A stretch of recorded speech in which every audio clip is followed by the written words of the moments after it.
దేవుని స్తోత్రం. హల్లెలూయా. మంచిది. ఈ సమయాన్ని నాకు ఇచ్చిన దేవాతి దేవునికి, అలాగే స్థానిక దేవుని సేవకులు ఆవుబట్టయ్య గారు, అలాగే ప్రదీప్ గారు, నా హృదయపూర్వకమైన ధన్యవాదాలు. మరి ప్రేమతో నన్ను ఆహ్వానించిన మా కమల్ రత్నానికి, వారి కుటుంబానికి, అలాగే తమ్ముడు గంగరాజుకు కూడా వందనాలు తెలియజేసుకుంటున్నాను. ప్రియులారా, ఇది మంచిదే. ఈ యొక్క కూటాన్ని ఎప్పుడో పెట్టుకోవాలి. ఆయన చాలా లేట్ చేసాడు. ఆయన వారు ఆసుపత్రిలో ఉండినప్పుడు వారి బిడ్డలు, తన భార్య ఎంతో టెన్షన్ పడిపోయారు. రాజమండ్రిలో ఉంటూ నేను దగ్గరే ఉన్నాను. ఆయన కృప లేనిదే మనం ఏమి కూడా చేయలేము. రెండు మాటలు తెలియజేసుకొని, మొదటిగా ఆయనతో సహవాసం చేయాలి. ఏం చేయాలండి? మొదటిది ఆయనతో సహవాసం చేయాలి. యోబు రాసిన గ్రంథము 22వ అధ్యాయము 21వ వచనాన్ని మనం ఆలోచన చేసుకుందాము. ఆయనతో సహవాసము చేసిన ఎడల నీకు సమాధానం కలుగును. అబ్బా, తమ్ముడు గంగరాజు,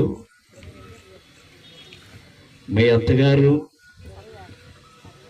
మరి మీ బావగారు దేవుని యొక్క సహవాసంతో ఉంటూ సమాధానమైన జీవితాన్ని వారు గడుపుతూ ఉన్నారు.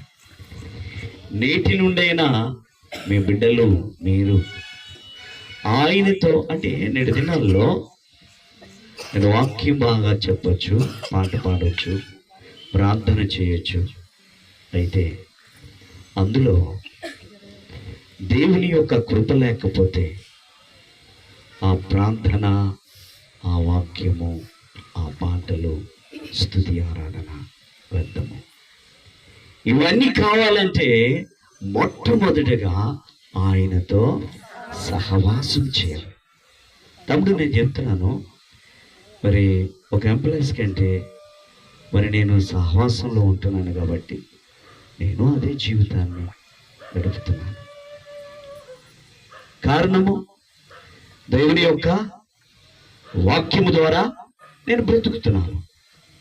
వాక్యం పట్టుకుంటాను. నేను ఆయనతో సహవాసము చేస్తూ ఉన్నాను కాబట్టి నాకు మేలు కలుగుతుంది, సమాధానము కలుగుతుంది. తమ్ముడా, కిట్టు బిడ్డలు, మగ బిడ్డలు ఇద్దరు కూడా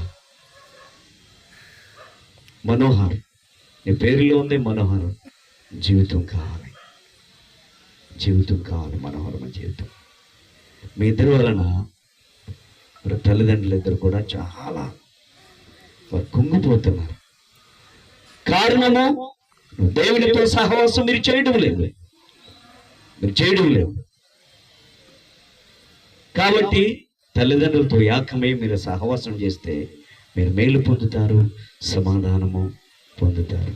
రెండవది మనం చూసుకున్నట్లయితే కీర్తనలు 28వ కీర్తన 7వ శరణాన్ని మనం చూద్దాము.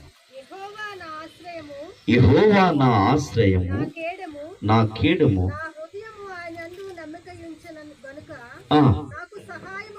అబ్బా, దేవుని స్తోత్రం. హల్లెలూయా. అందరూ చెబుతామే, ఏం పర్లేదు. దేవుని స్తోత్రం. హల్లెలూయా. ఇక్కడ నా హృదయానికి నెమ్మది కావాలి. మొట్టమొదట ఎంతో కష్టపడుతున్నాడు ఆయన. ఈ బిడ్డ డ్యూటీకి వెళ్తుంది, వస్తున్నారు, మరి నెమ్మది లేదు వారికి. కారణము, అందరు బిడ్డల వల్లే నా బిడ్డలు కూడా ఉద్యోగం చేయవలసిన లేదు. మాతో పాటు చర్చికి వస్తే చాలు, ప్రభు నమ్మితే చాలు, ప్రభు నమ్మితే చాలు. గంగరాజు ఎంతో బాధతో చెప్పాడు. ఇంకా ఆయన కన్నీటిని విడిచిపెట్టలేదు. చాలా బాధతో చెప్పాడు.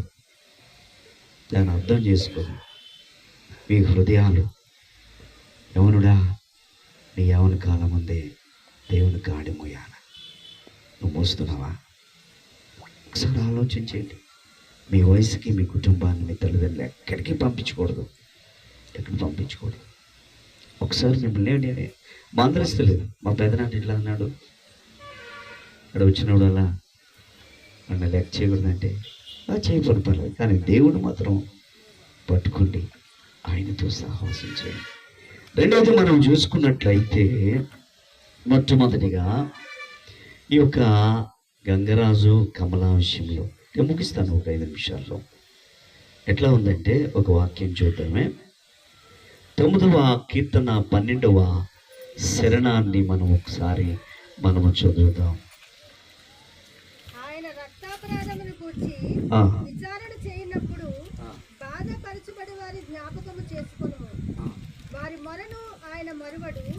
చాలండి.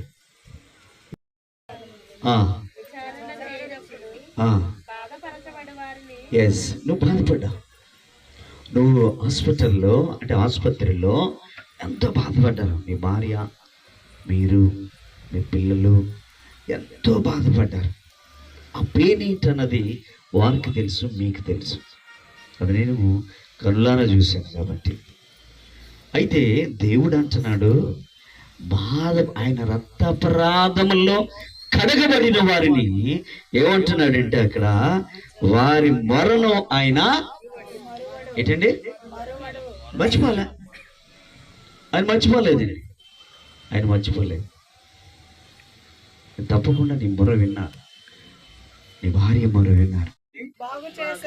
ఎస్, ఒక ఆయన అంటుండే కదా, నువ్వు మాట మాత్రము సెలవేయండి.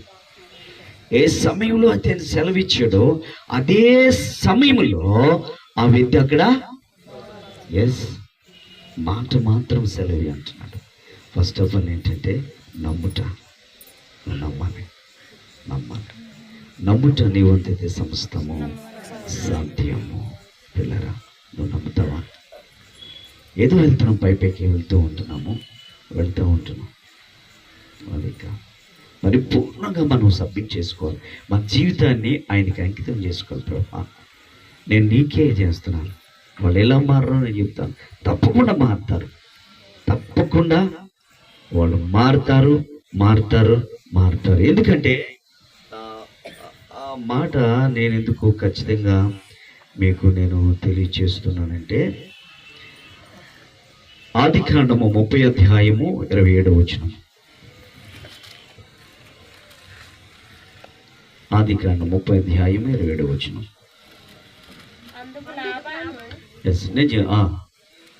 అందుకు లాభాను అతనితో, నీ కటాక్షము నా మీద ఉండుని ఎడల నా మాట విను, నిన్ను బట్టి యెహోవా నన్ను ఆశీర్వదించును. ఎవరంటున్నారు చెప్పండి?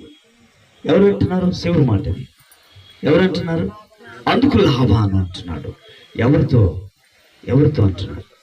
ఎవరితో చెప్పండి? ఎస్, అల్లుడు 14 సంవత్సరాలు ఉన్నాడు అండి. 14 సంవత్సరాలు ఇంపార్టెంట్ అండి. 14 సంవత్సరాలు వెరీ ఇంపార్టెంట్. ఒక మంచి ఆమెని ఇవ్వకపోతే రెండో ఆమెని, అది వెరీ ఇంపార్టెంట్. చాలా జాగ్రత్త చదవండి. ఇవన్నీ పిల్లలు వీళ్ళందరూ కలిగిన తర్వాత ఈయన చాలా చేస్తాడు. ఈ గొర్రెలకు చారలు చేయడానికి ఇవన్నీ నీటిలో పెట్టండి, చాలా స్టోరీ జరుగుతుంది అక్కడ.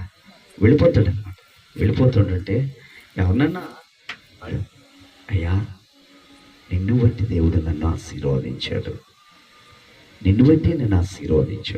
అంటే ఆయన దేవుణ్ణి కూడా తీసుకుని వెళ్ళిపోయాడు. అక్కడ ఆశీర్వదించబడ్డాడు. సో మీ ఇద్దరు కూడా దేవుని మీ ఇంటిలోనే ఏం చేయాలా? వెళ్ళొద్దని పట్టుకొని బిడ్డలు మార్చమని అడిగి మీరు సుఖశాంతులతో ఆ ప్రభు సన్నిధిలో నడవాలని కోరుకుంటూ మరి సమయం ఇచ్చిన అధ్యక్షుల వారికి వందనాలు తెలియజేసుకుంటూ సెలవు తీసుకుంటున్నాం. Thank you for all.